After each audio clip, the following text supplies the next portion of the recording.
Apa, tapi janganlah korang beli kat kedai lain. Lepas tu kau check aku DM, bang, lampu saya tak ni, sharp power, sharp power.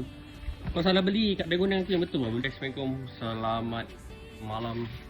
So aku banyak orang DM aku tanya pasal lampu sharp power kan. Okay lah, aku tunjukkan sikit lah.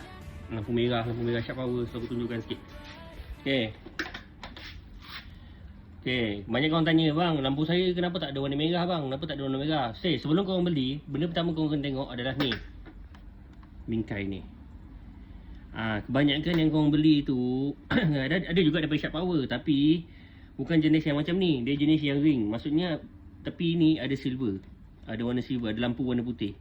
So bila korang beli macam tu, bila korang beli jenis macam tu, memang kalau start motor memang lampu merah kan takkan nampak lah. Sebab apa?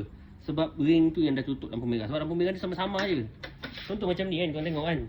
Ni aku tak start lagi. Kalau aku dah start, dia akan jadi warna putih. Nampak?